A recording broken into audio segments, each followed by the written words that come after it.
vamos a dar inicio. Para los que no me conocen, soy Rodolfo Furfaro, soy el jefe de la mesa de inversiones acá en SIC Inversiones. Como ya todos están acostumbrados, vamos a tener un comité de inversiones tocando un poco el contexto internacional, contexto local y un poco la aplicación a los portafolios, que es lo que nos compete. En el día de hoy tenemos el agrado de contar con el director de INVEC, Santiago Goulart, que nos va a adentrar un poco en toda la macro, tanto internacional y local, que la verdad que en estos momentos resulta bastante desafiante y bastante interesante para mirar. Por lo cual, sin demasiado preámbulo, Santi, no sé si estás conectado, te cedo la palabra para que comiences. Bueno, Rodolfo, muchas gracias. Saludamos, ok, que se escuche bien y empezamos. Bueno, obviamente gracias a todo el equipo de SIC por la convocatoria y a todos por estar del otro lado también.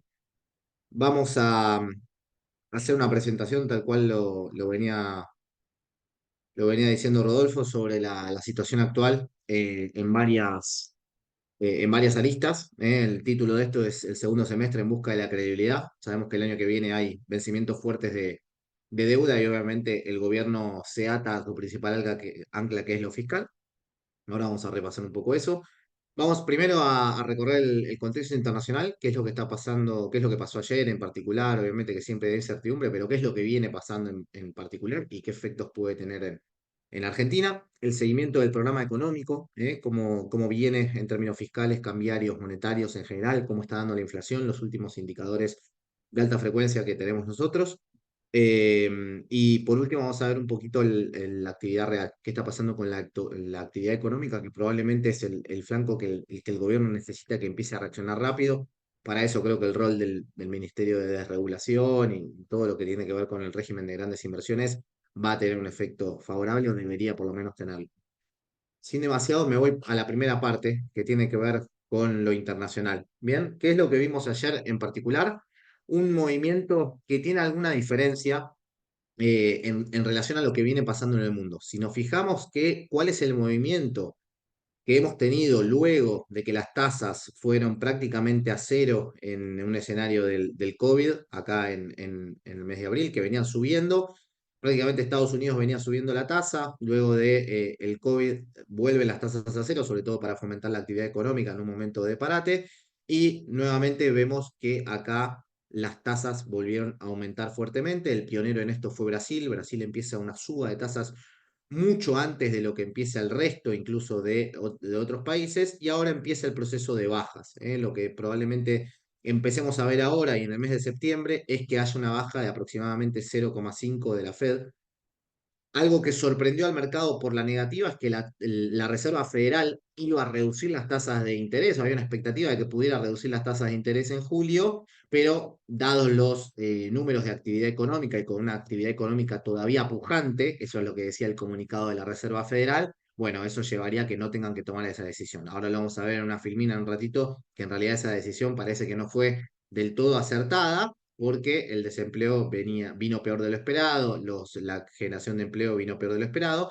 Y por el otro lado estamos viendo que mientras el mundo baja tasas, Japón, obviamente una escala que está en el lado derecho, porque Japón viene de tasas bajísimas y lo está subiendo de una manera muy baja, empezó a tomar la dirección contraria, ¿no? Que es una suba de tasas. Básicamente, el mercado ayer se asustó de más. Si uno ve las declaraciones del Banco Central de la Reserva, digamos, de Japón, lo que puede ver ahí es que básicamente dijeron, vamos a subir la tasa muy de a poco porque no queremos después tener que hacerlo de shock. Es más, el mercado incorporó esto como un salto porque no se esperaba la suba, sino que se esperaba que se mantenga, como algo muy negativo cuando en realidad lo que están haciendo es tomar más medidas precautorias. Ayer vimos un salto muy importante del VIX, del índice de volatilidad, que se asemeja mucho a lo que fue el del año 2008. Si yo estirara esta serie todavía para atrás, fue incluso mayor el del año 2008, pero luego del COVID, que fue un salto también enorme como estamos viendo acá, nunca había habido un salto tan importante de la volatilidad. Hoy estamos viéndolo por la negativa. De alguna manera empezaron ya a incorporar que esto ha sido un movimiento no permanente, sino más bien un shock que dio algo más de miedo de lo que efectivamente digamos, va a pegar en el mercado. algo relacionado a eso tenemos que ver con el valor del yen, ¿no? Donde ahí sí empezamos a ver una apreciación muy fuerte, sobre todo desde que salieron los datos malos de inflación bueno, los datos malos de empleo para la Reserva Federal, ¿no? Si nos fijamos en particular, y esto que les mencionaba, el mercado había esperado básicamente que el desempleo se mantenga en torno al 4,1, el salto fue finalmente al 4,3, acá estamos hablando de desempleo en los Estados Unidos. Obviamente, la economía norteamericana todavía viene teniendo, digamos, buenos resultados en actividad económica, no está desacelerando demasiado, eso le daba la pauta a la Reserva Federal de que podía seguir con una tasa alta, pero sí el desempleo reaccionó un poco de forma más acelerada. Acá todavía hay mucho debate y necesitamos algunos datos más para entender si viene por el lado de la oferta o la demanda. Lo cierto es que la expectativa que hay de la inflación por siga siendo baja, en torno al 0,1%, y que la Fed, que estaba en torno al 5% el año pasado de inflación core, bueno, ya está acercándose al 3,3% con los últimos datos que estamos viendo, y la convergencia sería recién hacia 2025 para volver a llegar a algo parecido al 2%. Pareciera que el descenso de tasas entonces viene prácticamente para septiembre sin demasiada duda. La pregunta todavía es si esto va a suceder en 0,25 o 0,5%. Hoy el mercado, con un 83% de probabilidad, está esperando que la baja de tasas sea todavía más agresiva. La reacción principal, y creo que después está bueno que los chicos de 6C se metan en esto, tiene que ver con el rendimiento de los bonos del Tesoro. Lo que empezamos a ver con la curva es que básicamente el rendimiento de los bonos más largos empezó a caer con más fuerza en el último tiempo. Esto podría ser una oportunidad de arbitraje importante en la curva de bonos del Tesoro de Estados Unidos, dado que estamos viendo una curva que ahora está más flattening, ¿no? De alguna manera estamos viendo una curva que no comprimió tanto, si se quiere, en el corto plazo, y sí tuvo un impacto mayor en el largo plazo, lo cual te da esta caída que vimos sobre el final, ¿no? Un posicionamiento mayor en el largo plazo, lo cual tuvo este impacto en la curva. Probablemente, si uno ve cómo ha quedado la curva en 2 años y 10 años, que es esa diferencia que nos avisora en general que acá puede venir en un escenario más recesivo, es efectivamente lo que esto está mostrando. Pero por ahora, como les decía, los datos de actividad no habían venido tan mal, y por eso la Reserva dejó la tasa de interés inalterada. Sí, el impacto vino por el lado del desempleo, y es lo que llevó efectivamente a que se viera esta baja en la curva de tasas de los bonos. ¿Bien? En particular, lo que está pasando, el impacto que tiene en Argentina, viene más por el lado de los commodities. Cuando uno traza una línea desde que empezó el gobierno de Javier Milei, vemos un impacto permanente hacia la baja, que ya venía arrastrándose desde aquel pico. Fíjense cómo se movió en particular la soja y cómo se movió el trigo desde que empezó el gobierno, caídas de entre 19 y 25%. El trigo había tenido un leve amague a la suba, sobre todo cuando se conocieron las inundaciones en Brasil, que obviamente es una zona donde se cultiva trigo, y eso impactaba, pero efectivamente volvió la reversión hacia la baja, y hoy estamos con precios de commodities bastante peor. Lo cual obviamente es un desincentivo a la parte agrícola y una menor entrada de divisas a la Argentina, lo cual le pone algo más de presión al escenario cambiario. Esto tiene que ver con dos factores en principal. Uno tiene que ver con el avance de la siembra en Estados Unidos, que viene muy bien, y por el otro lado, la baja en la demanda de China. En general, cuando hay bajas en la tasa de interés, esto tiene una correlación efectiva con los precios de los commodities, lo cual sería una buena noticia. Si se fijan, lo que venía pasando en particular con el dólar index es que venía creciendo mucho desde comienzos de año. Está expuesto este número desde comienzos de año hasta el momento. Venía creciendo mucho, y sobre el final, y con los últimos datos que vimos y con todo lo que pasó ayer, esto volvió a caer, ¿no? De alguna manera, cuando tenemos un dólar más barato, los commodities reaccionan positivamente, lo cual en este caso sería una buena noticia. Hay que ver si esto efectivamente se sostiene. Esto en principal se dio el dólar index por la apreciación que tuvo Japón, dado los eventos de ayer. Digo, había mucho apalancamiento en yenes, y cuando uno necesita repagar o salirse de ciertas inversiones, la compra también es en yenes, y eso hizo que la apreciación sea bastante importante. Algo que sí estamos viendo como más preocupante, si se quiere, viene desde el lado de Brasil. Desde que empezó el año, fíjense cómo había empezado con un real a 4,81. Hoy estamos viendo un real cerca de 5,74, incluso el cierre de ayer.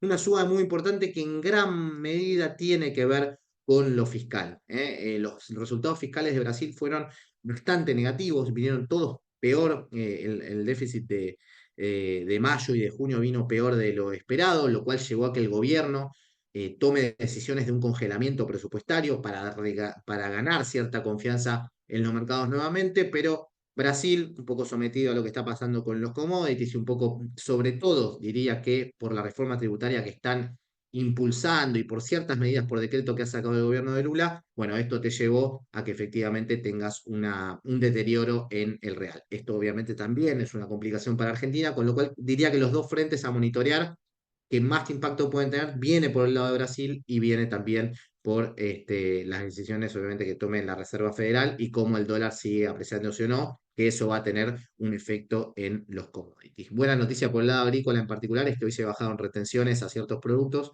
No tiene que ver estrictamente con los commodities, sí con la carne avícola y también con la carne vacuna. Sigo ahora para el lado del programa financiero, el programa económico que está llevando adelante el gobierno.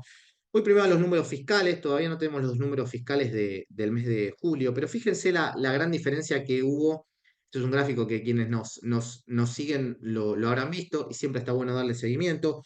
¿Cuál es el resultado fiscal primario que ha tenido este gobierno? Es la línea que están viendo arriba. Este que están viendo acá amarillo fue digamos, el intento de estabilización que tuvo el gobierno de Macri, que sobre todo cae en diciembre con las elecciones ya perdidas, obviamente en un mes que estacionalmente pierde mucho. El gobierno de Alberto Fernández siempre por debajo del cero, es decir, siempre tuvo déficit fiscal primario. Estoy hablando del periodo 2021-2023, ni siquiera metiéndome en la pandemia, que la dejo de lado. Y el principal ancla que tiene el gobierno de Milei viene por lo fiscal. Lo que no puede perder este gobierno, pese a que probablemente cuando veamos algunos números finales por el tema de los pagos de intereses y demás a lo largo del año, haya meses en los cuales hay una caída en superávit financiero que pueda ser déficit, no es un problema a lo largo del año, ¿no? El gobierno quiere terminar con superávit financiero general y esto es una noticia que el mercado incorpora como algo muy positivo, y obviamente lo es, porque desde el año 2008 que no pasaba esto. El mérito del gobierno está puesto acá, lo que no pueden perder si quieren ganar credibilidad, sobre todo hablando de la curva de bono soberano, tiene que venir de este lado. Uno de los puntos a hacerse, todavía no tenemos los resultados fiscales cerrados de julio, sí tenemos los impuestos ligados a la actividad económica por la recaudación inicial. Vemos que julio fue un mes todavía titubeante en lo que es actividad económica, todos los impuestos que recaudan relacionados a la actividad económica, que tienen que ver con el IVA, que tienen que ver con contribuciones a la seguridad social, que tienen que ver con débitos y créditos, están flaqueando desde mayo hasta julio, que están algunos meses suben, algunos meses bajan, pero no logran repuntar. De hecho, si uno ve, esto es interesante, cómo terminó el primer semestre, la variación de los ingresos fue de 5,2%, pero en junio incluso se profundizó esta caída de ingresos. Hay algunos ingresos extraordinarios, por supuesto, como fue el caso de ganancias en mayo, pero efectivamente vemos que acá hay una recuperación que no se está dando del todo por el lado de los tributos ligados a la actividad económica, lo cual te está diciendo la actividad económica todavía no está mejorando del todo. Bien, lo que sí se ve es que el impacto del impuesto país sigue siendo muy, muy importante. Es el tercer impuesto que más recauda luego de contribuciones a la seguridad social e IVA, neto de reintegro. Bueno, el resto, el impuesto país es el impuesto que más se está recaudando y por eso genera cierta duda cómo lo van a sacar y cómo se va a reemplazar. Ahí aparece el impuesto a las ganancias cuarta categoría para tratar de salvar esto, aunque no compensa del todo. Bien. Los gastos primarios, ¿qué estamos viendo en particular? Bueno, sobre las jubilaciones empieza a cortarse el ajuste, ya no es un ajuste tan fuerte como el que vimos inicialmente. Fíjense que si uno ve el acumulado, cayó 26%, pero en el último mes cayó solo 18%, lo cual te da a entender que se está minorando el ajuste, sobre todo en lo que es la mínima de las jubilaciones. Los subsidios energéticos son los que más recortaron en el mes de junio, si se fijan, 80% porque se recortaron ciertos subsidios, que va a volver a pasar en agosto, y eso puede llegar a tener algún impacto inflacionario, aunque sea temporal. Gastos de funcionamiento y transferencias a las provincias siguen igual, un ajuste de 70 y pico para el segundo caso y de 20 y pico para el primer caso, para gastos de funcionamiento y salarios. El gobierno quiere acelerar con esto, está haciendo ahora una reglamentación para que se puedan tomar empleados públicos de alguna manera de forma más barata en los costos salariales, en los costos no salariales para el sector privado, y eso puede tener un impacto todavía mayor. Y después los gastos de capital que están contrayéndose cerca de 80%. Bien. Paso ahora a la parte monetaria, que es la fase 2 que estamos viendo acá, todo esto. Básicamente vamos a resumirlo para entender un poquito qué es lo que pasó.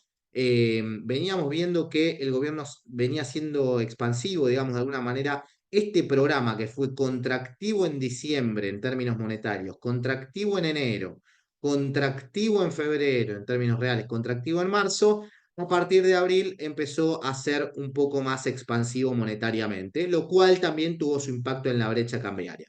¿Cuál fue la decisión del gobierno frente a esto? Es bueno, decir, vamos a dejar de ser expansivos y vamos ahora a marcarle la cancha al mercado. Y tomaron la última decisión que era, vamos a que todas las compras que vengan del sector, que todas las compras de dólares que se hagan al sector privado, bueno, ahora van a ser esterilizadas con este mecanismo de vender dólares en el contado con liquidación. Esto obviamente tiene dos temas. El primero es que si uno estudia cierta literatura respecto de esto, no hay ninguna mala noticia en estar comprando dólares con pesos siempre que suba parte del activo y esté subiendo el pasivo, no es algo demasiado relevante, pero sí el gobierno creo que se asustó con el aumento de la base monetaria, sobre todo que vino expansivo con el crédito frente a una tasa de interés más baja. Ahora lo vamos a ver en un ratito, pero la tasa de interés baja te generó que el multiplicador monetario aumente de manera más apurada. Bien, entonces, esta decisión que tomó el gobierno no es para sacar los pesos de circulación, es básicamente para bajar la brecha cambiaria, que ahora lo vamos a ver en un ratito. Fíjense quizás el tema más primordial, cuando uno ve las cosas favorables que se hicieron desde el lado cambiario, se subió el tipo de cambio al inicio, se compraron más de 16 mil millones de dólares de reservas, se empezaron a normalizar las importaciones, todos estos puntos que estamos viendo acá, y se estabilizaron los dólares financieros, obviamente a costa de lo que veníamos mencionando antes. Vas a vender cierta cantidad de dólares, lo cual te va a complicar ¿qué? Esto, la compra-venta de divisas del Banco Central, que vino espectacularmente bien, sobre todo relacionado a otros años, hasta el mes de mayo, junio, julio y ahora al inicio de agosto estamos viendo este movimiento.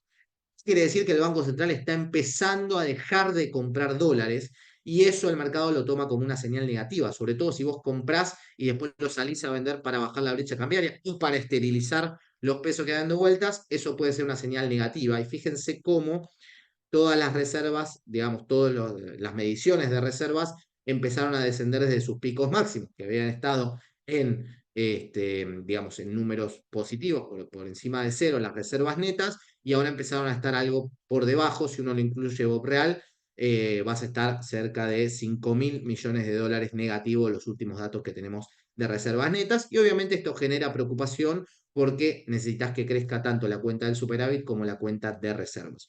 Obviamente, sería injusto no decir que en julio y, bueno, y mayo en particular y junio hubo meses en los cuales el pago de energía fue bastante relevante, que pareciera que en agosto no lo va a ser tanto. Y eso es la buena noticia para que este verde que estamos viendo acá chiquito se incremente todavía más. Y agosto es un mes que estacionalmente es negativo y este sería positivo, lo cual eso puede dar buenas noticias para el lado de las reservas en el mes que estamos cursando en este momento.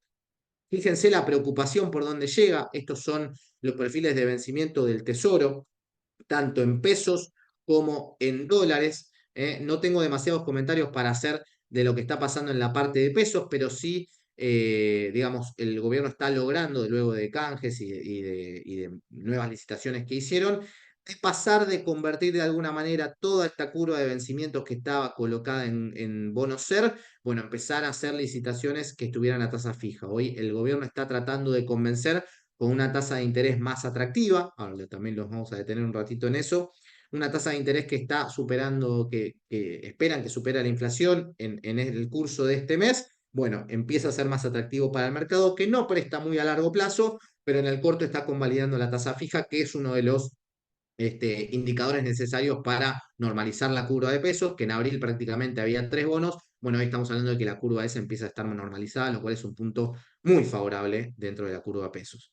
Lo que sí empieza obviamente a dar algo más de incertidumbre son todos los pagos que se vienen hacia adelante. En el segundo semestre de 2024 son más o menos 3.700 millones de dólares que hay que pagar, entre todo lo que hay que pagar, del BOPREAL que entra de capital, de intereses, organismos internacionales y el Fondo Monetario Internacional. Acá algo relevante es que van a entrar también, está entrando el Banco Interamericano de Desarrollo, cerca de 600 millones de dólares positivos. La estimación del gobierno es que por el lado de capital vas a terminar positivo este año, que venís siendo negativo. ¿Qué quiere decir? Que tienen que venir más préstamos del BID, del Banco Mundial o del Fondo Monetario Internacional. Hoy, cuando uno revisa cuál es el pronóstico que tiene el Fondo Monetario Internacional, es que efectivamente siga ingresando plata de organismos internacionales que te sostengan la cuenta financiera algo más arriba. El gran desafío no viene tanto para este año, sino más bien empieza a partir de enero, con los pagos que hay que hacer no solo al Fondo Monetario Internacional, sino más bien los pagos que se empiezan a hacer de los cupones, tanto digamos capital como intereses, hacia el primer semestre de 2025, que este año no te impactaban. Bueno, a partir de enero empiezan a impactar y por eso la necesidad de que el mercado, de volver a ingresar a los mercados. ¿Qué puede suceder en esto? Que el mercado local te empieza a prestar un poco más, digamos, de alguna manera, que si hay confianza en el programa, que no viene tanto de manera formal de afuera, sí pueda venir desde el lado más local. Obviamente es un mercado mucho más chico, con lo cual no es tan fácil, pero si el gobierno sigue mostrando números fiscales, confían en que el riesgo país empiece a descender nuevamente y que esto que está sucediendo ahora sea algo más temporal. Pero necesita de alguna manera que tanto el mercado local o el mercado internacional se reabra, sobre todo para la entrada hacia el año próximo, para poder afrontar los vencimientos. Piensen que son en total 20.000 millones de dólares y obviamente el caudal de reservas que hay hoy es muy bajo, lo cual necesita prácticamente obligatoriamente volver a los mercados para poder refinanciar parte de la deuda, reitero, ya sean locales o internacionales. Voy al último punto de esta parte que tiene que ver con el programa económico. Acá un gráfico que lo hemos usado, quizás alguien también lo conoce, pero siempre está bueno actualizarlo, es el cómo vienen los precios relativos de una economía. Es importante decir esto, los programas antiinflacionarios de la economía argentina, cuando uno los repasa, dejan de ser exitosos cuando no terminan de corregir los precios relativos. Entonces es muy importante que esta tarea que se viene llevando hacia adelante bien no quede trunca hacia adelante para poder ver una desinflación de largo plazo. Bien, ¿qué es lo que muestra este ejercicio? Básicamente, cómo se movieron los precios de la economía desde el primer semestre de 2019 hasta ahora. ¿Por qué elegimos el primer semestre de 2019? Básicamente porque era un momento en el cual la actividad económica todavía estaba positiva, no había cepo cambiario y se había hecho ajuste de tarifas. Obviamente es un ejercicio arbitrario, pero que sí nos da respuesta que si te encontrás en el cero es porque te moviste igual que el total de los precios de la economía. Si, por ejemplo, la inflación fue 500 y el precio de la electricidad y el gas fue 500, va a estar en el cero. Si el movimiento de los precios fue 500, si el de la electricidad y el gas fue 10, va a estar entre los precios atrasados. Y por el contrario, si se movió 1000, va a estar entre los precios adelantados. Es la foto que nos dejó el gobierno de Sergio Massa bueno, como ministro hasta el año pasado. Esta, que fue en noviembre teníamos, básicamente para hacerlo simple, electricidad y gas y transporte público recontra atrasado, un dólar oficial respecto del de 2019 recontra atrasado, un dólar blue muy adelantado, de los precios más caros que teníamos en la economía, pero después un montón, calzado, equipos tecnológicos, librería, mantenimiento del hogar, los autos, todo esto fue lo que terminó en el mes de noviembre. Y cuando uno ve la foto de junio, puede ver que el movimiento es este. Los precios adelantados empezaron a bajar. Fíjense el dólar blue en particular, esto está hecho a junio, porque estamos siguiendo los precios del index, pero cómo se atrasa, como de alguna manera vuelve a niveles más normales, y cómo, por ejemplo, el dólar oficial, que si uno lo ve, en enero estaba en estos niveles, o sea, había vuelto al equilibrio de enero, nuevamente empieza a parecerse más al gobierno, al que dejó el gobierno anterior. Esto es lo que genera algún tipo de preocupación, obviamente porque no estás acumulando reservas, tenés que enfrentar muchos vencimientos el año que viene y el dólar ya no te está sirviendo para acumular reservas. Este es un punto crucial y que el mercado obviamente está todavía teniendo en cuenta. Bien, lo está mirando de cerca, por eso la última noticia de bajar la brecha fue positiva en bajar la brecha, pero no fue favorable para bajar el riesgo país, porque los bonos siguen teniendo esa cuota de incertidumbre.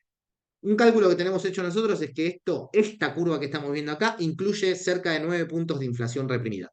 Sería inflación reprimida, lo que falta ajustar de impuestos a los combustibles, que ahora lo vamos a ver impactado en agosto, lo que falta ajustar de tarifa de transporte, que parte lo vamos a ver en agosto, y lo que faltaría de energía eléctrica, que eso queda un montón, sobre todo para los segmentos más bajos, que deberían incluso sumar 150% a las cuotas. Esto es muy relevante. Esto es muy relevante por lo que les decía previamente. El gobierno no quiere que haya un impacto fuerte, sobre todo porque es muy negativo desde lo político en sectores más bajos y porque el consumo está todavía muy rezagado, pero sí efectivamente hoy encontrás que en el lapso de un año puede haber cerca de 9 puntos de inflación que en algún momento van a empezar a soltarse de una manera u otra. Y esto es relevante a la hora de ver, bueno, cuál es esa desinflación que estamos viendo. Supongamos que llegamos a un número bajo en septiembre, entonces ya está, significa que convivimos con números bajos, no necesariamente hacia adelante. Y esto es un punto central a la hora de entender el proceso de desinflación, que algo importante para decir es que suba en un mes la inflación porque tenés un impacto de algún producto, de algún bien o servicio estacional, no es un problema, y un servicio regulado, no es un problema, no es signo de que el proceso de desinflación se está abortando por eso. ¿Bien? En breves números, repaso lo que veníamos comentando antes. En lo fiscal, este programa viene muy bien, muchísimo mejor de lo esperado probablemente. Por el lado monetario, este programa viene muy bien, como decíamos, quizás la mayor, el punto que deberíamos, que está puesto en revisión, es la última decisión que han tomado y cómo lo van a hacer de forma arbitraria, esta seca de pesos por el lado de la compra de dólares. En lo cambiario es quizás lo que todavía queda resolverse, ver si va a haber un salto del tipo de cambio o no, si hay que tener cobertura, si cuando baja el impuesto país va a haber una suba del tipo de cambio oficial o si van a dejar que haya importaciones más baratas, lo cual puede tener un efecto positivo en la actividad, pero malo para la compra de reservas. Ahí hay algo que todavía hay que terminar de ver, sobre todo para que el mercado descomprima algo más de lo que tiene de riesgo país. Y por el lado de precios relativos, un tic, porque esto viene muchísimo mejor que en noviembre del año pasado, pero todavía quedan estos puntos que le decimos hacia adelante que siguen acumulándose.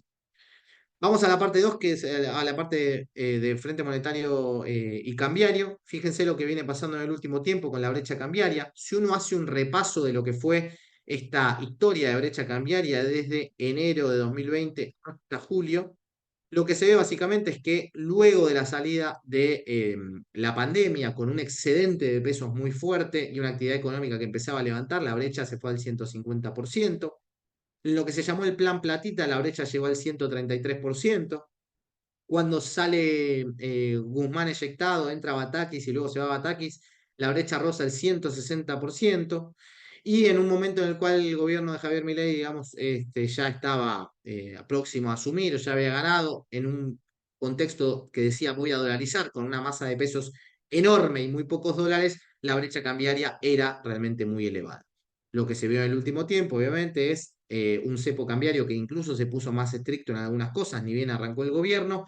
La ley base la caída de la ley base se empezó a golpear esta brecha hacia arriba y hoy estamos coqueteando con una brecha cercana al 40%. Porque estas líneas que ponemos acá, básicamente, hoy es imposible ver una brecha cambiaria por debajo del 17,5% por un tema estrictamente tributario que tiene que ver con el impuesto país sobre todo, pero sí el gobierno no quiere ver una brecha alta. O sea, ¿qué es lo que quiero decir con esto? Si nosotros nos ponemos en la cabeza del gobierno, la brecha alta complica mucho las cosas.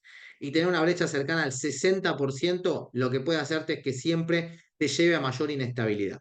Te lleva a que no querés liquidar las exportaciones porque esperás un salto devaluatorio, los precios empiezan a moverse más con el dólar financiero que por el dólar oficial, las importaciones empiezan de alguna manera a sobregirarse, empieza a haber más importaciones esperando a comprar, estar comprando un dólar barato. La brecha alta es negativa en la correlación para poder acumular reservas. Entonces el gobierno necesita que no haya brecha alta. Por eso la última decisión de esterilización de pesos por la compra de dólares fue más para bajar la brecha que por lo que efectivamente querían hacer de sacar esos pesos de circulación. Y la brecha, lo que tenemos que pensar es que este programa, para que funcione, tiene que ser baja. Y baja me estoy refiriendo a 20%, 30% por encima del impuesto país como máximo. Bien, entonces esos son los parámetros que tenemos que más o menos ordenar y que si la brecha se va alta, el gobierno va a tratar de bajarla como sea, incluso sin demasiados dólares. Cuando vemos un gráfico de tipo de cambio real con el cierre de ayer, fíjense cómo estamos desde el dólar que fue de 800 de Caputo en aquel momento, que es un dólar de hoy, a precios de hoy, cerca de 1.800, aproximadamente 1.700 y pico, que ese dólar en su momento se asemejaba mucho al dólar que tuvo Néstor en 2003-2007. Algo importante para decir es que yo esté dando esta referencia no significa que el dólar tenga que estar en esos niveles. Simplemente es entender dónde estaba para tener alguna referencia el tipo de cambio en algunos momentos de nuestra historia. Cuando uno ve que hay una entrada por la cuenta financiera muy fuerte, vos podés no tener cepo cambiario y sin embargo tener un dólar que se quede más abajo, como te pasó en todo el periodo 2017. 2016-2017 vos tuviste un dólar que salido del cepo, saliste un dólar de más o menos 1.100 y pico a precios de hoy y te empezaste a apreciar sin cepo. ¿Por qué te apreciaste sin cepo? Sobre todo por la cuenta financiera, la entrada de dólares de la cuenta financiera. Hoy esa cuenta no está, pero lo que te está generando todavía que vos puedas sostener este tipo de cambio es el frente comercial, sobre todo, porque las importaciones están bajas todavía y porque tenés una liquidación de dólares que no viene tan mal, sobre todo después de la contrasequía que tuviste el año pasado. Entonces, ¿cómo hay que entender el tipo de cambio? No importa demasiado la historia, sino el contexto donde estás hoy, dónde te estás posicionando hoy con la entrada de dólares que tenés hoy. Por eso empecé la charla diciendo la baja de soja, la baja de trigo y el índice de precios internacionales del Banco Central nos muestra que hay un deterioro por la cuenta, digamos, la cuenta corriente, sobre todo por la balanza comercial. Y eso es el miedo que hay si vos sacás el impuesto país, dejás este dólar más barato, bueno, con este indicador lo que te lleva a pensar es que si no se abre la cuenta financiera, por la balanza comercial ya vas a dejar de acumular dólares y vas a empezar a perderlos. Y eso con un banco central que no tiene dólares para sostener lo cambiario es uno de los ejes de preocupación.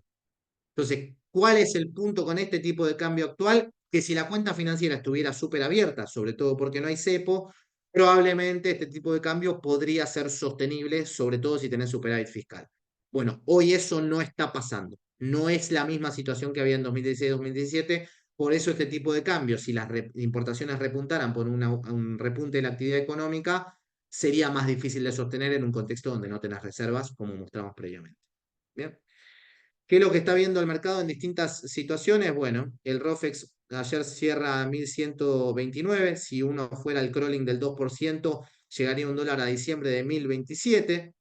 Y lo que se esperaba, lo que estaba esperando el REM en algún momento es que el reglamento de expectativas de mercado es que subiera el tipo de cambio de manera más acelerada, llevándote un dólar más parecido de 1.200 para fin de año nominal. Ese dólar de 1.200 nominal te está dando prácticamente un dólar que ya no se aprecia más. El gráfico de al lado lo estamos viendo en términos reales. Es un dólar que está a 936 hoy y que si la inflación baja y más o menos aceleras un poco el crawling, bueno, estarías manteniéndote en los mismos niveles de competitividad. No se atrasa más el tipo de cambio si este fuera el escenario. Si la inflación no cede, digamos, demasiado y el crawling se mantiene al 2%, el tipo de cambio llega a un tipo de cambio de 867, que es muy parecido al que tuvimos en noviembre. Es un dólar muy parecido al de masa, obviamente con la diferencia que todavía acá tenés el impuesto país. Pero si a diciembre nos liberamos del impuesto país y la inflación no cede del todo y seguimos con el 2%, te está yendo un escenario cambiario muy parecido al que tuvo el gobierno, con el que finalizó el gobierno anterior, que obviamente con mucha más descoordinación fiscal perdía muchísimas reservas. Entonces, reitero, nace la duda ahí y el escenario que estamos viendo, que puede, digamos, que sugiere el mercado y por lo cual ahora está incorporando también cierta demanda de bonos dólar link, es que en algún momento del año puede haber un salto cambiario cuando se salga digamos, del actual cepo cambiario, y eso te lleve a un dólar que primero sube y después empieza a trazarse algo más, pero te deja un dólar algo más competitivo. ¿Bien? Fíjense cómo reaccionaron los bonos a esto. Si uno ve históricamente cómo es la compra-venta de dólares del Banco Central, esto es la historia. En general, se compra en todos estos meses con mayor incremento en mayo y en junio por lo que es la entrada de dólares de liquidación, y se empieza a perder en agosto, septiembre, octubre para volver a retomar un sendero de compras en noviembre y diciembre. ¿Eh? ¿Para qué miramos la historia? Para tener alguna idea y compararlo con lo de ahora. ¿Qué es lo que vemos ahora? Fíjense lo que sucedió en todos estos meses. Fueron meses espectaculares de compra, muy por encima de lo que fue en general toda la historia que tuvo Argentina, pero sí empezamos a ver la complicación de que en general en junio se compra y en junio vendiste, en general en julio se compra y en julio vendiste, y en general en agosto se vende, y lo que probablemente te suceda es que acá compres un poco. No tanto como antes, no vuelvas a los valores anteriores, pero sí puedas comprar probablemente algo de 800, 900 millones de dólares, lo cual sería muy positivo dado la historia que suele suceder en agosto. Fíjense algo, cómo reaccionó el mercado en general, digo, los bonos soberanos en particular, cómo venían desde que el gobierno asume subiendo muy fuertemente, muy en línea con lo que pasaba con las reservas. Lo que están viendo en las sombras es las reservas internacionales netas, y cómo a medida que empieza a perder, también los bonos soberanos empiezan a perder valor a medida que la cuenta del central se pone más negativa. Lo cual te da a entender de alguna manera que el mercado está observando mucho lo fiscal, y lo fiscal está dando muy buenos resultados, pero lo cambiario y la acumulación de reservas pone algo más de incertidumbre. Por eso el gobierno sale a hacer anuncios. Dice, ya compré los dólares para 2025 y estoy saliendo a hacer un repo para poder pagar los capitales de enero, junio e incluso enero de 2026. ¿Por qué están anticipando tanto la jugada? Porque por el lado de reservas ven de acá hacia fin de año poca capacidad de compra y poca capacidad de llegar con reservas netas positivas hacia, digamos, hacia el comienzo de 2025. ¿Qué es lo que tiene que suceder para esto? Ya tener asegurado que el mercado te está creyendo igual pese a que vos llegues sin demasiado caudal de reservas, como sí te venía pasando durante todo el primer semestre del año, los primeros 5 meses del año. ¿Bien? Esa incertidumbre es lo que lleva al gobierno a decir, ya tengo el pago de los bonos, ya tengo un repo ejecutado y eso me va a servir a mí para poder pagarte hacia adelante, con lo cual créeme y volverme a financiar. Y esa es la estrategia que estuvimos viendo en el último tiempo. Breve comentario respecto de las importaciones. Un dato muy positivo para la actividad económica es que están empezando a normalizarse las importaciones.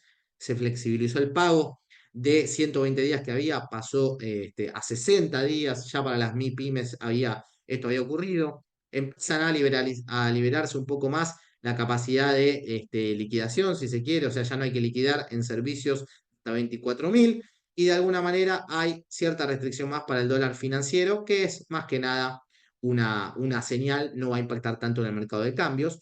Lo que sí te genera algo más de presión es que en septiembre, con todas las importaciones que no habías pagado, a lo largo del año, lo que te llevó es a acumular más. Digamos, si el sector privado no te estaba demandando tantos dólares porque vos importabas algo y lo pagabas en 4 cuotas, te permitía a vos ser el principal comprador. Cuando las importaciones empiezan a converger al 100%, que empezás a pagar la última cuota de una importación y la primera de otra, entonces ya estás pagando el 100%, esto empezó a normalizarse y te empezó a sacar algo más de dólares. Y ahora viene el proceso inverso. En septiembre vas a estar pagando dólares, digamos, de las cuotas que te quedaron y las que vas a adelantar ahora. Y eso te va a generar una sobredemanda de dólares en este periodo. Con lo cual, pese a que agosto no venga mal por el tema de energía, septiembre sí se va a hacer un mes algo más difícil y octubre va a pasar algo similar. Entonces, hay que tener en cuenta que agosto puede ser un buen mes, septiembre, octubre, con este cambio de las importaciones, puede ser más impactante todavía en reservas. Por eso es difícil ver que tengas un buen resultado de reservas netas hacia fin de año. Bien. En términos inflacionarios, el último dato que tenemos es el de junio, 4,6%. Lo que les estoy mostrando acá son dos métricas de lo que, digamos, bueno, primero estamos viendo las barras en azul, que eso es básicamente lo que sucede con lo que fue pasando con la inflación, del 25,5 inicial al 4,6 que estamos viendo ahora. Y fíjense cómo cada vez que hay un salto, que son las pelotitas rojas, un salto devaluatorio, automáticamente la inflación reacciona en ese mes. ¿Bien? ¿Y cómo fue la reacción en este caso? Y por qué el gobierno está dispuesto a no devaluar, porque no quiere tener otro impacto inflacionario y poder hacer delivery sobre todo de lo que es la inflación. ¿Bien? Si uno ve lo que espera el mercado hacia adelante, el mercado viene sobreestimando la inflación. Si nos fijamos en la inflación general, fíjense lo que está esperando el mercado hacia adelante. Pero cuando uno ve el mercado de bonos, uno puede ver que la curva break-even está más cerca de 3 o 2,7%. Ni siquiera la inflación núcleo del REM está viendo estos números, con lo cual está un poquito por encima de esto. Algo favorable a decir es que va a depender mucho de cómo se tomen decisiones de política económica en esto. El gobierno puede decidir estirar esos 9 puntos que habíamos hecho nosotros hacia adelante para no reflejar impacto inflacionario. Incluso está esperando que la baja del impuesto país pueda tener un impacto negativo en la inflación y eso ayude sobre todo en el mes de septiembre. Eso no quiere decir que el proceso de desinflación haya terminado y eso no quiere decir que se hayan terminado el ajuste de precios relativos, que se ha mejorado mucho, pero no terminó. Lo que sí es cierto es que hay una salida de los bonos SER en el último tiempo, sobre todo por una inflación más baja. Vemos un rendimiento mucho mayor de los bonos SER. Quizás punto de entrada que puede ser algo más atractivo que antes, pero el mercado hoy está priceando una inflación mucho más baja. Bien, los últimos datos que tenemos nosotros, en el mes de julio tenemos una inflación, perdón, esto es lo que nos dio el promedio móvil con las semanas de agosto. Agosto lo que nos da al inicio son subas importantes, sobre todo en alimentos. Acá hay algún componente estacional, con lo cual la núcleo no necesariamente va a reflejar esto.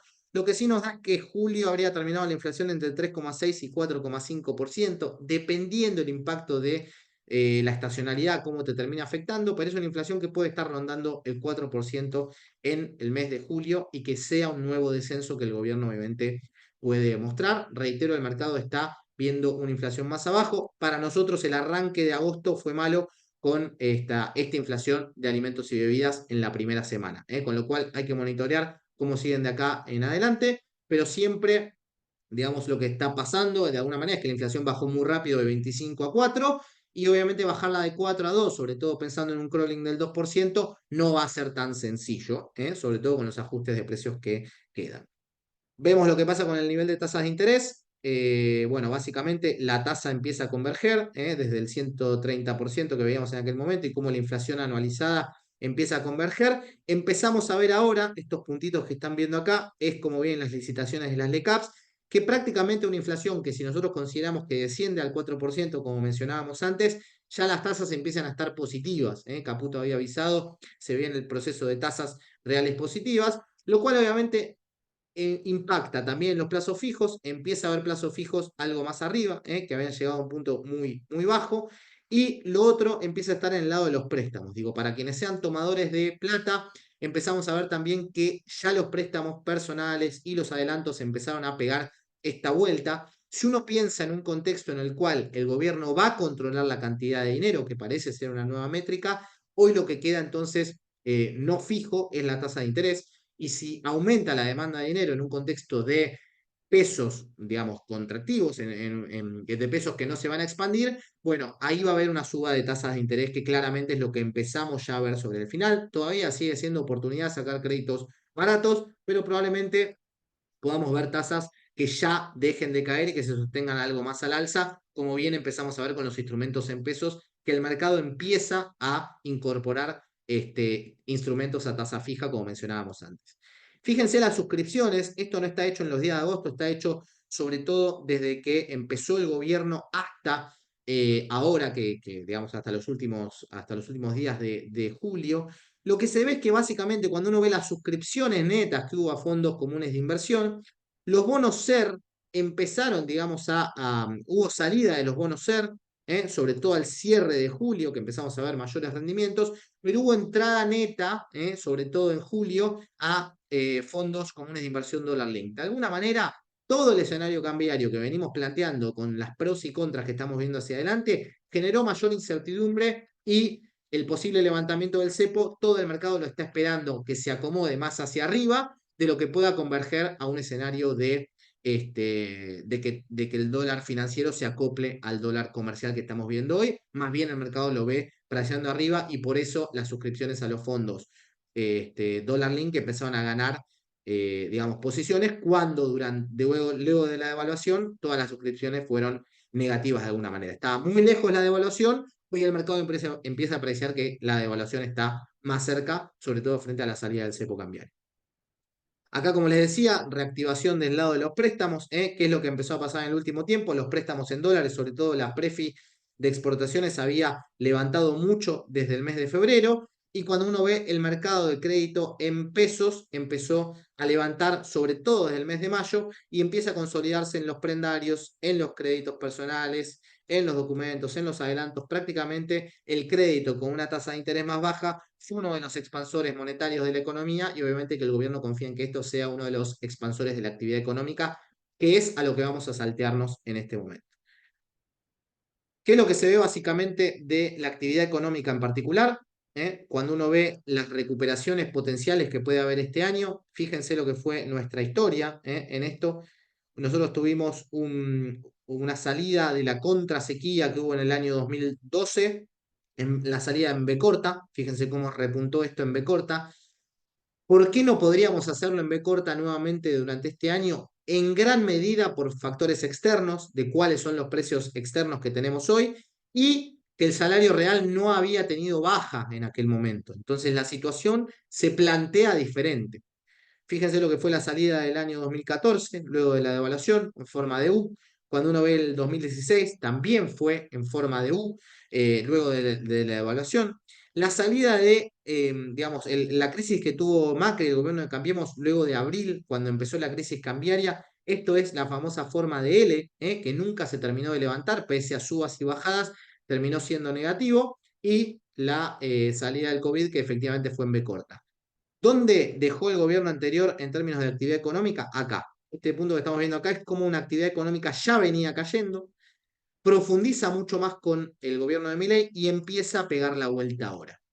¿Qué es lo que dice el gobierno o lo que decía, porque ya cada vez lo dice menos, que esta recuperación es en B corta, sobre todo traccionado por el crédito y por la suba del agro? El mercado hoy está viendo esto, es una salida inestable de la actividad económica, algunos sectores mejorando, otros todavía negativos, y los más negativos, el escenario más negativo está planteado en el orden del 6% de caída. Con lo cual, caída de este año va a haber, sobre todo porque el primer semestre fue muy negativo, pero la pregunta que tenemos que hacernos es si esto ya empezó a recuperar o no. Fíjense cuando uno compara, gráfico de la derecha, sequía 2008, sequía 2018 y sequía 2023, en todos hubo una caída muy profunda del agro y en todos recupera, pero nunca recuperó tan fuerte el agro como está sucediendo ahora. Fíjense el resto de los sectores. Saco el agro, responder absolutamente todo. Y lo que me da esto básicamente es que toda la actividad económica se contrajo. En 2008 fue mucho peor porque hubo una crisis de afuera, pero la salida de 2008 fue mucho mejor, fue mucho más rápido.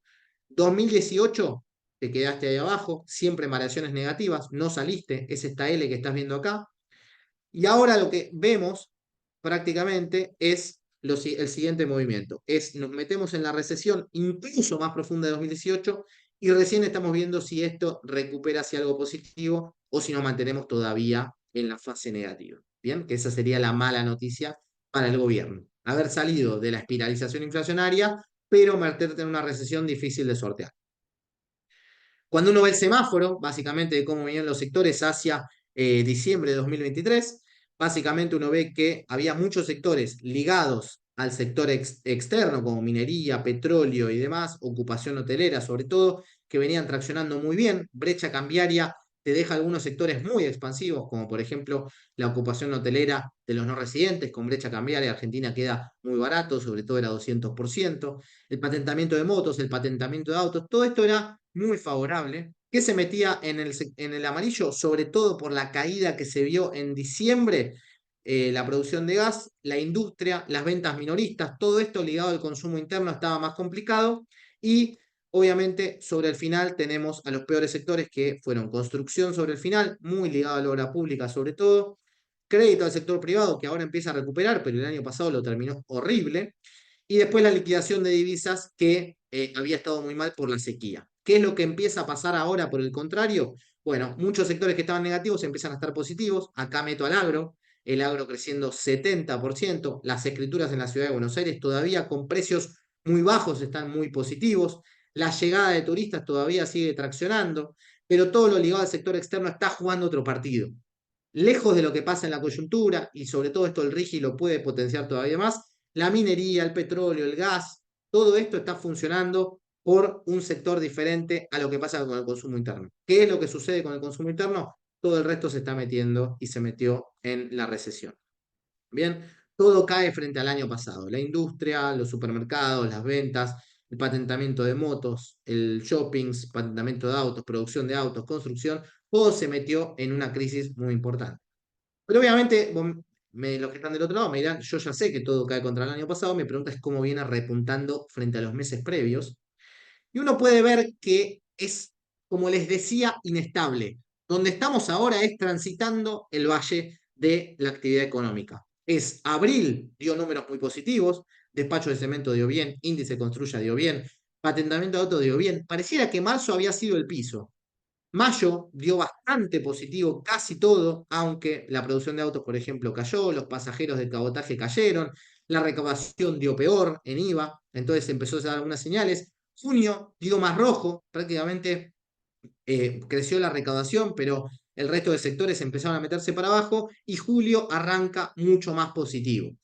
La recaudación no vino tan bien, pero vemos patentamientos, por ejemplo, que están creciendo, ¿cierto? El crédito al sector privado está repuntando mucho y la liquidación mejoró bastante. Con lo cual, ¿qué es lo que quiero decir? La salida no va a ser en todos los sectores de la misma forma, están saliendo a distintas velocidades, la economía está encontrando ese piso en estos meses, entre abril y julio podríamos ver que está transitando escenarios de recuperación baja, donde pudiste haber tenido 2 meses buenos en abril-mayo y una potencial caída en julio. Esto no significa que la recesión se profundiza, sino que está buscando dónde pega la vuelta y hay ciertos sectores y ciertas medidas que van a servir para dar vuelta nuevamente a este escenario. Obviamente, el escenario de atraso cambiario en una economía más abierta te puede generar mayores complicaciones, como por ejemplo pasó en los 90 con una economía que profundizaba desequilibrios, tipo de cambio atrasado y una economía más abierta. Hoy estamos lejos de esa situación, pero sí genera ciertas advertencias, un tipo de cambio más planchado. Fíjense en términos de salida de la recuperación, cuando nos comparamos contra 2017, vemos que fue el pico máximo de salarios, todo está muy por debajo. ¿Qué estoy mencionando todo? Los privados registrados, el salario de los privados registrados, el salario de los públicos, de los informales, de los jubilados, todo cae de una manera estrepitosa. El que menos cae, por supuesto, es el salario formal, pero todo, jubilaciones, con bonos, sin bonos, el salario público, todo cae. Si me comparo contra 2023, todo había caído muchísimo. 15, 27, 28, 24, 44, pero todo empieza también a aminorar la caída. Los privados registrados, desde que empezó el gobierno, frente a 2023, habían estado -15. Ahora solamente están -5. Los públicos habían estado -26, siguen -25, están mal. Los no registrados es una mala métrica, bien atrasada, pero más o menos siguen igual. Y los jubilados que habían empezado muy mal el año, ya empiezan a recortar las caídas que habían tenido, sobre todo los de la mínima, pero los de la media todavía no. Lo que sí se ve es una recuperación sobre el final, sobre los últimos meses, del salario real. Y esto es favorable porque sí acá tenemos que ver que si la inflación desacelera, esto es muy reactivante para la economía y sobre todo en el consumo, que es uno de los sectores más golpeados. Y esto sí es favorable. Lo que pasa es que no vas a volver a ver niveles de 2017 hasta bastante tiempo. Lo que sí te va a dar la cuenta es que esto deja de caer y ya empieza a mostrar un escenario más positivo. ¿Bien? Y eso es lo que pareciera relevante de este proceso de desinflación que el gobierno no quiere cortar. Voy a ir terminando, así no me extiendo demasiado. Fíjense cómo reacciona la confianza del consumidor. Este es el índice de Ditela que estamos viendo acá. Básicamente, el gobierno empieza con un indicador malo de confianza del consumidor. Este está muy relacionado con cómo se mueve el salario. Crece desde febrero a mayo y junio vuelve a tener una contracción, no demasiado explicada por lo que pasó en índices de salario, pero sí una caída en la confianza del consumidor, que no tiene nada que ver con lo que pasa con la confianza del gobierno. Fíjense las dinámicas distintas que han tenido. La confianza del gobierno viene cayendo, se ve una baja, pero todavía en niveles bastante aceptables, muy aceptables. Tuviste bajas, tuviste un aumento muy fuerte en diciembre. Fíjense que siempre que hay un nuevo gobierno, hay un salto, fíjense dónde termina Alberto Fernández, uno de los peores indicadores, y hay un salto hacia, digamos, un horizonte de esperanza, como podría llamarse un consumo bajo, pero con horizonte de esperanza. Como empieza a perder credibilidad, gana algo en mayo y junio nuevamente tiene una caída. Lo cierto es que todavía el gobierno, con el ajuste fuerte que ha hecho de más o menos 30% de caída en el gasto real, se sigue manteniendo en niveles muy elevados, incluso que no se habían esperado, pese a un consumo muy deteriorado. Hoy, reitero, el principal problema y preocupación está en el frente cambiario y, por supuesto, en la parte de la actividad económica. Un escenario en el cual nos encontramos en 2023 y con esto voy a cerrar, les prometo así después vamos a preguntas. En 2023, ¿qué fue lo que pasó? Estaba sucediendo algo extraño. Estaba cayendo la actividad económica en general, estaba cayendo el PBI con suba de las importaciones. Hubo estoqueo muy fuerte, sobre todo por una brecha cambiaria y un cepo y obviamente digamos, un tipo de cambio que alentaba mucho las importaciones, cuando en general, cuando hay caída del PBI, las importaciones caen, acá pasaba lo contrario, caía el PBI, las importaciones subían, algo que no es normal en cualquier economía, pero obviamente todos los desequilibrios del año pasado te llevaban a que esto fuera algo extraño, que obviamente te llevó a generar mayores stocks, a generar mayores maquinarias que este año no estaría. ¿Qué es lo que pasó con el año pasado con el consumo? Bueno, tenías caída del ingreso real, pero tenías recuperación del empleo. El año pasado el empleo, no había crisis de empleo, habría crisis de salarios sobre todo. La cobertura inflacionaria, los créditos más baratos te llevaban a que el consumo estuviera positivo. Expansión del gasto el año pasado, el gasto público. Exportaciones cayeron sobre todo por la sequía y la inversión no creció en parte por la brecha cambiaria, pero obviamente, dada la incertidumbre y como la construcción se frenó sobre el final, esto terminó cayendo.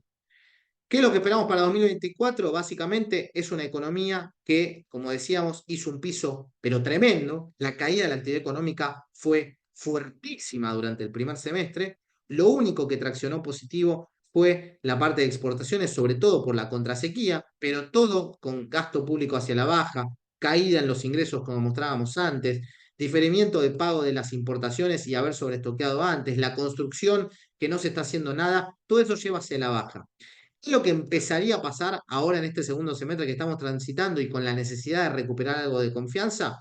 Bueno, que efectivamente empiece el PBI a recuperar desde las cenizas, desde esa caída muy fuerte. Por eso el PBI te da caída para este año, porque el primer semestre fue muy negativo.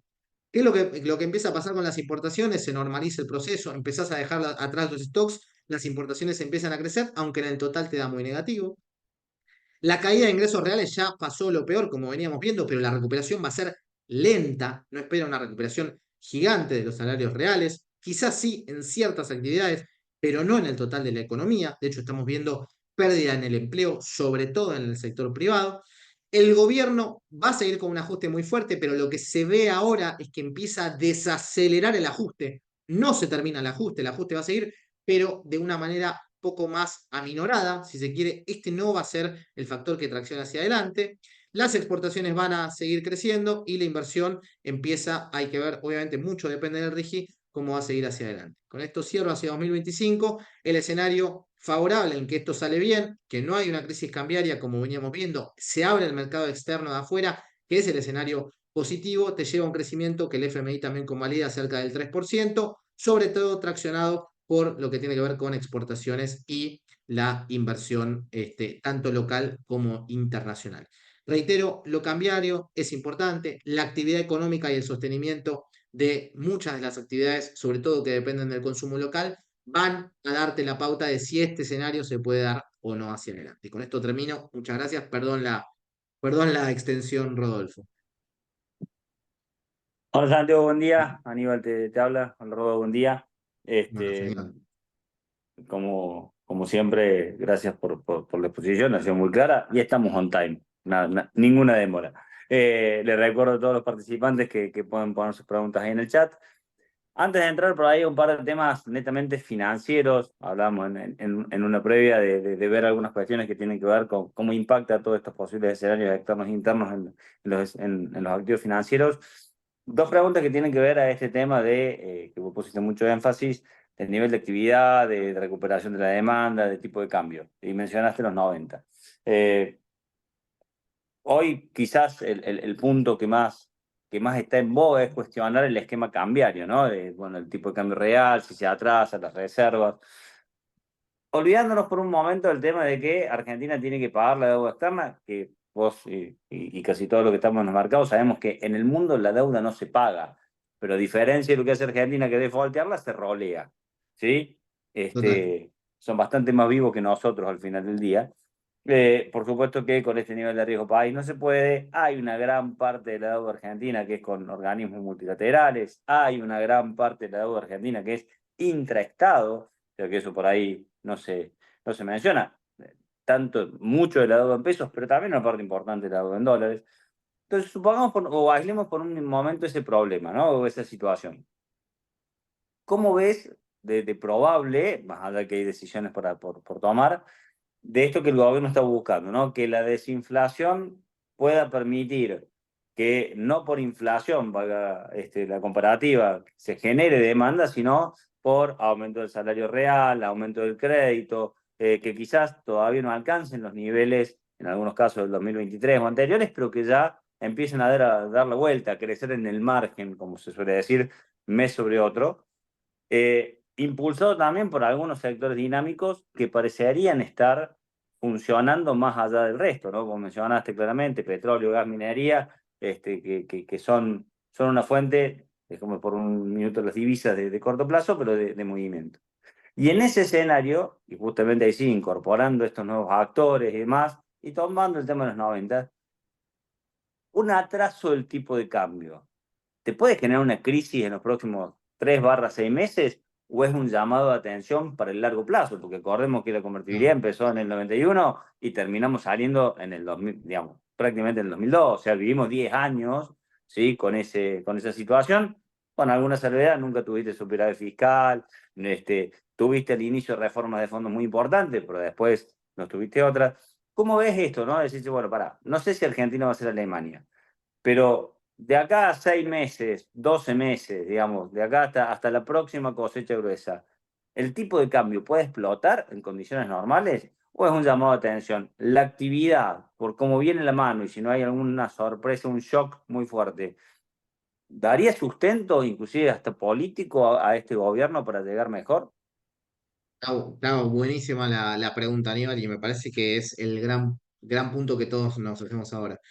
¿Cuál es la diferencia que hubo en los 90, si se quiere? Vos tenías un tipo de cambio muy bajo, pero con mucho financiamiento. O sea, vos te entraba todo el tiempo financiamiento afuera. La cuenta financiera en los 90 estaba abierta. Entonces, si vos me decís, el gobierno sale del cepo ordenado, con inflación bien baja, cosa de que no tengas un sobresalto después importante. Fíjate que todas las devaluaciones son distintas. Nunca, la de Massa, la de 2022, fue la peor. Tuviste un aumento en agosto del 22% del tipo de cambio, automáticamente los precios se fueron ahí.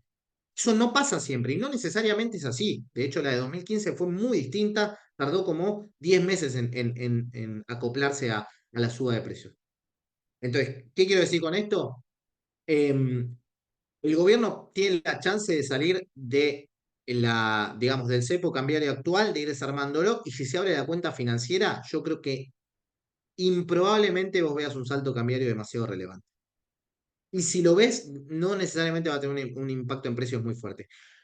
Mi preocupación de hoy es que el mercado no se abre. O sea, si la cuenta financiera estuviera abierta, vos podrías convivir con esta economía, un tipo de cambio bajo, el Banco Central comprando dólares igual, porque le está entrando por la cuenta financiera de inversión de cartera, o porque le está entrando por el rigio, porque le está entrando por el blanqueo, lo que fuere, eso le permite acumular dólares pese a que el tipo de cambio está atrasado. Como eso hoy, blanqueo todavía no tenemos nada, inversión extranjera directa todavía no hay nada, Rigi sabemos poco, va a entrar algo, ahora empieza lo de IPF, que puede ser algún aumento, pero no es demasiado. Hoy te obliga a tener superávit comercial. Y esa obligación de tener superávit comercial te obliga a tener importaciones bajas. Importaciones bajas es actividad económica más recesiva. Entonces, para ordenar esto, el gobierno puede forzar a tener el tipo de cambio más bajo. Si te entran dólares va a ser sostenible. si no te entran dólares vas a tener que seguir siendo más recesivo. Y eso es lo que te puede derivar en una recesión mayor. Reitero, si esto se hace con financiamiento del Fondo, del Banco Mundial, del BID, entran dólares de afuera porque restablece la confianza, el riesgo país converge a 1000, estás hablando de otra película con un tipo de cambio más sostenible en estos niveles. Mi preocupación es querer sacar el impuesto país, bajarlo 17%, vamos a poner a diciembre, llevar a los mismos niveles de masa y vos no tener abierto la cuenta financiera. Eso en los 90 no sucedió. Vos en los 90 tenías capacidad de que entre en dólares. Por eso no necesariamente era recesivo tener un tipo de cambio tan bajo. Lo que sí es cierto es que vos te volvés más caro para afuera, en el largo plazo estoy hablando, lo que pasó en los 90, y te vuelves más caro para afuera, y hay sectores que dependen mucho, digamos, si se quiere, de inversiones que vengan de afuera baratas, que de alguna manera no vienen a la Argentina y que terminan aumentándote el desempleo. Digo, los 90 no terminó necesariamente, digamos, desde el 96 para adelante tuviste una crisis de desempleo, que la tuviste incluso bastante tiempo y eso complicó mucho el gobierno. Con lo cual, ese proceso es más largo plazo, pero este puede ser más inminente si no se abre nada en la cuenta financiera. Si se empieza a abrir ese grifo y baja el riesgo país, es otro partido más sostenible el tipo de cambio. Hoy mi preocupación es que lo quieran forzar hasta diciembre así, bajen el impuesto país, abaraten las importaciones y el Banco Central no tenga dólares. Eso para mí es inconsistente a menos que la recesión sea más profunda. Bien, o sea, de alguna manera lo que habría que mirar para que esto fuera de vuelta de con largo plazo y las implicancias de largo plazo, para que sea sostenible un esquema de tipo de cambio como está ahora, sin un gran salto cambiario, y a la vez que esto no agrave la recesión, sería una llegada de inversiones por la cuenta financiera, de los cuales normalmente el consenso es esto para que eso pase tiene que salir, no tiene que haber cepo. ¿Sí? Correcto, estoy de acuerdo, estoy de acuerdo. Bien. Y el cepo para mí, no me lo preguntaste, pero te lo digo, para mí va a ir tomando, se va a ir tomando de decisiones de a Ve- poco. Venía ahora, no No. te da problema que Ah, no, ok. no íbamos a ir sin eso. Bueno, No, eso es una buena pregunta y me tomo del inicio de tu respuesta. ¿Hay una fecha de salida o hay un proceso de salida del cepo? para mí es un proceso de salida del cepo. Algún funcionario me lo explicaba como aprender a andar en bicicleta, hacer aprender a andar en bicicleta a tu hijo. Le vas sacando una ruedita, le vas sacando la otra, vas viendo cómo funciona, si se mantiene, si no pones alguna ruedita de nuevo, la vas sacando hasta que va andando solo. Eso obviamente tiene sus pros y sus contras, sus riesgos y no riesgos. Yo creo que el gobierno, con la última medida de la esterilización esta que tomó, que comentamos al principio de la compra de dólares, lo que quiere es acelerarlo. O sea, yo creo que digamos, de alguna manera empezaron a incorporar que tienen que salir más temprano que tarde del cepo, que estaban cómodos hasta el momento, pero brecha cambiaria alta, un mercado que empieza a desacumular reservas y demás, no es demasiado sostenible y creo que quieren apurarlo un poco más. Hoy, si ves un poco las curvas del mercado, yo creo que el mercado lo está pensando más para el primer trimestre de 2025, la salida del cepo. Hoy es lo que ves en, si se quieren, los números, las curvas forward que tienen las tasas SER y demás, pero creo que sí, esto fue un acelere y lo de las importaciones también va en ese sentido. Creo que cuando terminen de pagar las 60, digamos, los de 60 días, van a incluso tratar de acelerar a que las importaciones se empiecen a pagar de una. Pero me lo imagino, dividendos se pagan en otro momento, te armo otro Bobreal, te armo otra cosa así.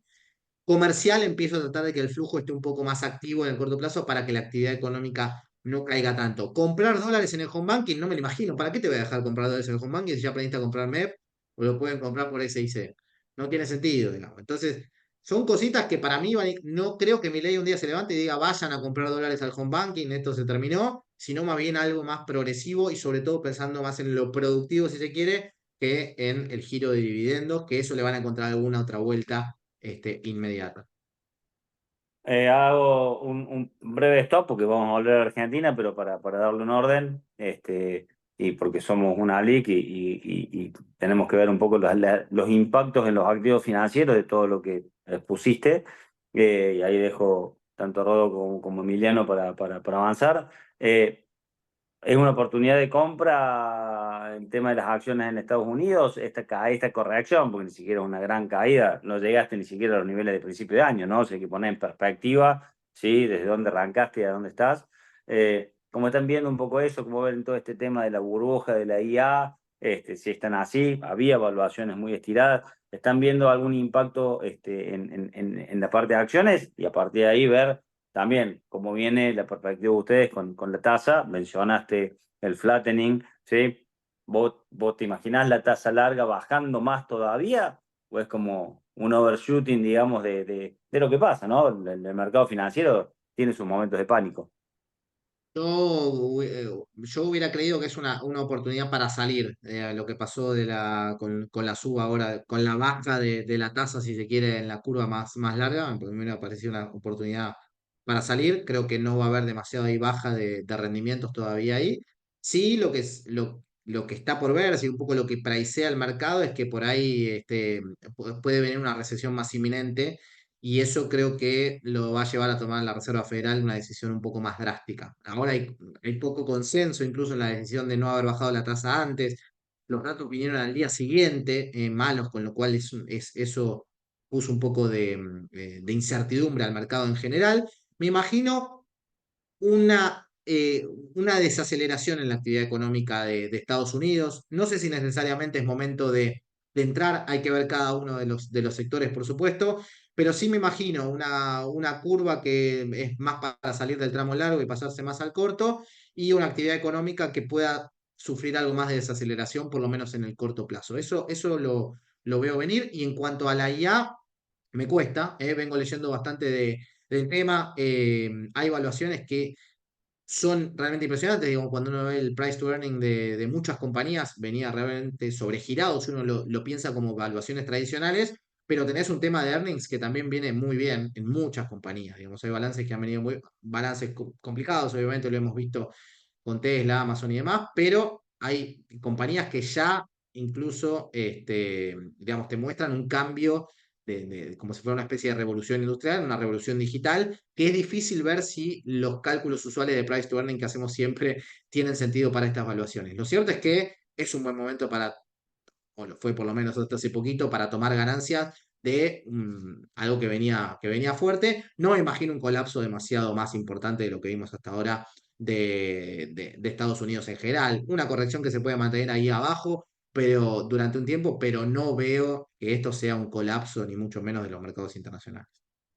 Ahí, Santiago, siguiendo la línea de lo que mencionas, ayer un poco de repente empezaron a surgir muchas preocupaciones en Twitter, en distintos lugares, sobre si los indicadores ya están pronosticando una recesión. En ese sentido, vos mostraste un poquito la curva de desempleo y hablaste de que tal vez el mercado se asustó de más. ¿Realmente es así? ¿Realmente ya tenemos que hablar de una recesión o tal vez estamos preocupados por lo que pueda suceder? Bien, hay ciertos indicadores, no, todavía no podemos hablar de recesión, esto está bien, no podemos hablar de recesión. Sí hay ciertos indicadores como por ejemplo la terminación de casas que hubo en junio, o el non-payroll, que también subió mucho menos de lo esperado, 114.000 contra 175.000 que se esperaban. Hay el desempleo que se esperaba 4,1 y dio 4,3. Hay ciertas cositas que levantan alarmas. Vos me decís, ¿entró Estados Unidos en recesión? No, ni ahí, todavía falta. Deberíamos ver que esto se consolide mucho más. De hecho, el indicador de alta frecuencia de actividad económica tampoco te da tan mal. Creo que por eso la Reserva Federal no tomó la decisión y decía en su comunicado que esto venía muy robusto. Pero sí creo que el mercado le está poniendo más dudas, digamos. Está diciendo, bueno, estos indicadores ya me invitan a posicionarme como si fuera a venir una recesión. Entonces, están comprando ese escenario, que lo que no pasó antes, recordad que tuvimos una suba de tasas importante, desinflación y el desempleo no se había movido, la actividad económica venía bien, era un logro espectacular. Bueno, que eso se haya como pasado para ahora, ¿no? Eso es, creo que las alarmas que se empiezan a encender del lado de Estados Unidos. Me decís, hoy estamos en recesión, no, pero sí creo que se empieza a hablar, empezás a ver las notas que hay y demás bueno, hay indicadores que nos muestran, ojo con la entrada hacia una recesión, y creo que la baja de tasas por eso puede llegar a ser más agresiva en septiembre de lo que esperábamos, para justamente contrarrestar esto. Bueno, ahí en línea un poco con lo que me venís mencionando, nosotros en SIC, un poco el trade que planteaste de salir de tasa larga y pasar a tasa corta es algo que realmente ya por debajo del 4 la tasa de interés a 10 20 años, no le vemos tanto sentido, entonces es algo para que los clientes lo tengan en cuenta. Y además estamos armando y ayer se planteó un buen punto de entrada para lo que llamamos el trade de volatilidad, que es, como vos mencionabas, hicimos un pico muy de repente, en un día pasó la volatilidad a niveles que no habíamos desde el 2020, en un escenario de pandemia mundial y con todos encerrados y con una incertidumbre económica que pareciera nada tener que ver con la situación actual. Entonces, nosotros ahí estamos recomendando la compra de un ETF que hace un short de volatilidad y que nos ha dado muy buenos resultados cuando hemos tomado puntos de entrada tan elevados en la volatilidad.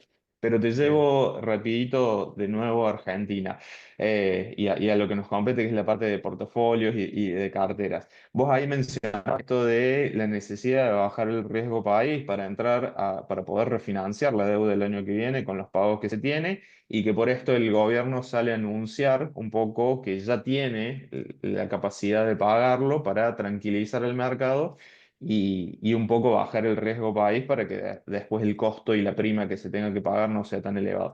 ¿Esto vos lo ves como un bluff? O sea, ¿lo ves como que en realidad no lo van a no lo tienen para pagar? ¿O simplemente ya tenemos esto, creemos que en enero tal vez se pague si no consiguen tal vez la refinanciación, pero ya tratando de buscar realmente un camino de normalización y de entrar a mercados internacionales? ¿Qué opinión tenés? Bueno, creo que el gobierno, digamos, está en busca de ese repo. No necesariamente creo que ya lo tenga, sino que está avanzando en negociaciones para tenerlo. Digo, está buscándolos, entiendo que quiere demostrar que ya tiene el capital hacia adelante y que quiere buscar ese financiamiento afuera. Eso lo están yendo a buscar. Que ya lo tengan, lo que ya tienen seguro, es lo que se va a pagar en enero. Si me preguntás a mí en relación riesgo-retorno, y queriendo estar posicionado en Argentina y sobre todo por el valor de las acciones y demás, yo le veo mucho más upside a los bonos soberanos. O sea, me parece que el gobierno va a hacer lo imposible por pagarlos. Creo que el Bopreal también tiene un buen punto de entrada. Habría que ver qué serie cada uno, obviamente, y demás, pero creo que lo que caiga en vencimiento de este gobierno, pese a que todavía no lo tengan, y yo que te estoy mostrando que las reservas probablemente sigan negativas para lo que queda de este año, de todas maneras, creo que el gobierno va a intentar de pagar la deuda. Digo, sería raro e inconsistente haber pagado en momentos de déficit fiscal tremendo la deuda y no poder ahora encontrar financiamiento con estos números de superávit para poder hacerlo. No hay que perder el superávit fiscal, reitero. Es ahí donde está el ancla de este programa y de la credibilidad de este gobierno, que incluso no viene por las reservas. Reitero, no van a acumular demasiadas más reservas de acá a fin de año, pero sí creo que el gobierno, pese a que todavía no tenga hecho el repo, está yendo en búsqueda de eso. Y mi opinión es que van a hacer lo posible para pagarlo. Con lo cual yo creo que ahí hay una oportunidad, todavía con rendimientos bajos, sobre todo después del palo que hay, un punto de entrada. Habrá que definir el plazo de la curva, eso lo pueden quizás decir un poco más ustedes, pero creo que hay oportunidades todavía en los bonos soberanos, incluso algo más que en acciones. Sí, ahí en la parte de bonos soberanos nosotros justamente lo que vemos es como que estamos en un punto medio que tal vez no tiene sentido para el contexto actual, digo, o sea, si pensamos que se viene una reestructuración, los bonos deberían valer 30, si pensamos que tal vez hay alguna chance de pagarlo, deberían valer 80. Este Claro. punto debería definir y como vos mencionás, en la medida que se pueda llegar, o sea, que haya una voluntad tiene más sentido estar parados en la curva corta, en un G30, en una L30, que van a tener pagos de capital muy en los próximos años y que te permite recuperar el capital rápidamente, o en un BOPREAL y alguna serie que pague todo dentro del gobierno de Milei, que es donde creemos que esta intención y esta confianza, digamos, de decir, ok, bueno, si van a tener la intención de pagar, hay un retorno riesgo bastante interesante. Ahí, Emi, no sé si tenés alguna pregunta. Sí, buen día, ¿cómo están todos, Santi? Te Bueno, consulto algo sobre lo que decías recién, teniendo en mente esto que vos decís, el gobierno en el segundo semestre probablemente no acumule reservas, le cueste mucho, y la otra ancla que necesita mantener es el superávit fiscal para mantenerla o lograr una mayor credibilidad. ¿Cómo pensás vos que a partir de que reduzcan y o eliminen potencialmente el impuesto país, que puede venir cómo pueden lograr mantener ese superávit, siendo que ese Bueno, impuesto hoy te explica gran parte, ¿no? de los superávit de los meses anteriores? muchísimo. Por menos ajuste, por más actividad, ¿por dónde lo ves vos? Combinación de todo. Suba de ganancias, cuarta categoría, es de las cuatro categorías es de las que más te aumenta. Con lo cual, ganancias es uno de los puntos que, que el gobierno ya incorpora ahora y que va a necesitar, obviamente, a medida que vaya pasando el tiempo. Blanqueo, punto número dos. Hay una combinación entre blanqueo y el adelanto de bienes personales que te puede jugar una buena pasada si el blanqueo sale bien. Hay recontras distintas posiciones sobre lo que está pasando con el blanqueo. Muchos bancos recién han empezado incipientemente a ofrecerlo, con lo cual estamos lentos en tema blanqueo, pero hay una expectativa de que pueda ser más o menos favorable. Si quieren, ahora vamos a ese punto. Suba el impuesto a los combustibles, no atrasar el impuesto a los combustibles. La tentación es no subo el impuesto a los combustibles para no hacer un impacto mayor en las naftas y que eso me pegue en la inflación, pero la suba del impuesto a los combustibles es uno de los impuestos que más recauda, que recauda bastante bien, con lo cual es relevante. Y después que la actividad económica repunte. Toda esta combinación de cuatro cosas que te he dicho es lo que el gobierno tiene que hacer para poder de alguna manera solventar el impuesto país. Si no se diera y se diera solamente ganancias, por ejemplo, no llegás a compensar, con lo cual eso significará más ajuste eventualmente. Eh, lo que vemos ahí en particular es que el impuesto país probablemente baje en cuotas, digamos, que baje. Primero, restituyo ganancias, hago el blanqueo con bienes personales y demás, bajo algo de impuesto país, voy a compensar. La eliminación de impuesto país vendría recién para enero de 2025. La eliminación. Entonces, ahí tendrías algunos meses de colchón de suma de ganancias, blanqueo con bienes personales y todavía no haber eliminado el impuesto país que te permitirían navegar esto, más o menos. Si no tratas el impuesto a los combustibles, también es algo favorable para seguir recaudando bastante. Con lo cual, la actividad económica tiene que repuntar, esto hablando ya para 2025, ganancia tiene que seguir estando, el blanqueo tiene que salir bien, porque si no la compensación no se da con el nivel de ajuste actual y vas a tener que profundizar en alguna de las partidas que ya vienen todas muy cerradas. ¿Cuáles son las que quedan todavía? Como te decía, lo mostraba antes, tanto transporte como ajuste tarifario, todavía le falta ajuste. Esa falta de ajuste es suba en la inflación. O sea, cuanto más postergues uno, más estás relegando el otro, ¿no? De alguna manera estás jugando un juego ahí de sábana corta. Entonces, podés gastar menos por el lado de subsidio, que es lo que te va a implicar necesariamente un aumento de la inflación en algún momento del año cuando lo decías, pero que te va a permitir ser más sostenible en lo fiscal y en el tema de precios relativos. Con lo cual, yo creo que tarde o temprano esa suba de tarifas, que es a su vez baja de gasto, también te va a impactar positivamente en lo fiscal. Ahí Se- como para ir dando un cierre por el horario y no ocuparte más tiempo, Santiago, ¿tienen alguna proyección con respecto al blanqueo? ¿Tienen alguna idea de cuán exitoso puede ser o algo para clarificar cómo se viene esa parte? Mirá, para poner algunos puntos, 116.000 millones fue el blanqueo de Macri en su momento, un blanqueo histórico a nivel global, o sea, no muchas veces pasó que haya un blanqueo tan fuerte. La acumulación de dólares que hubo en todo este periodo te invita a pensar que puede haber una suma relevante, pero muy lejos de eso.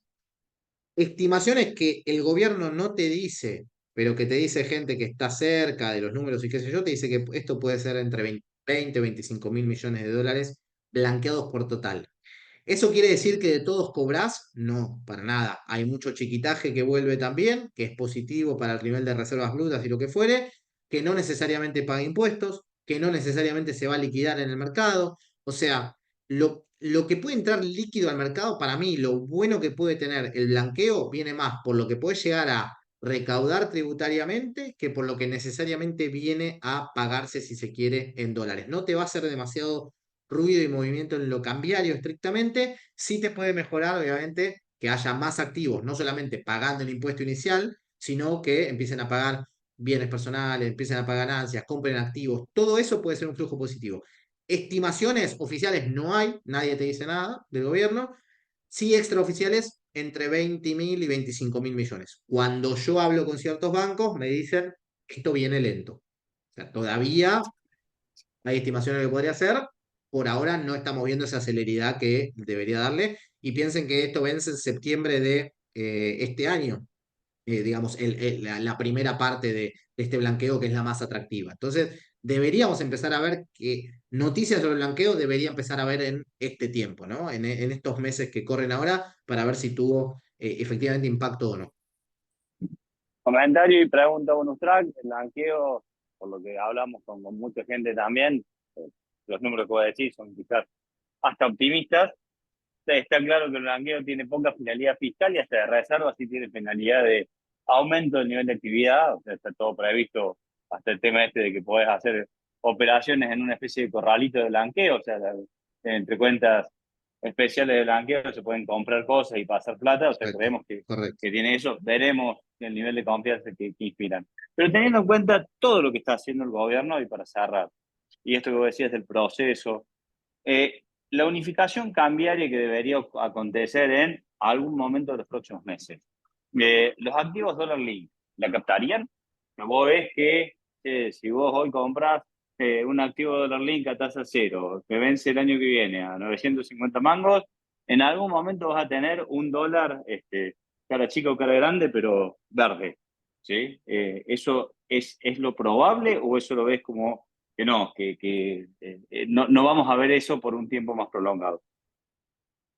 Yo lo veo más como probable eso. Me parece que sí, me parece que los activos Dollar Link en particular tienen digamos, un upside potencial. Siempre, obviamente, hay que salir antes de que se ejecute una eventual devaluación o suba de tipo de cambio, ¿no? Entonces, ese trade es importante. Ustedes ahí guían a sus clientes.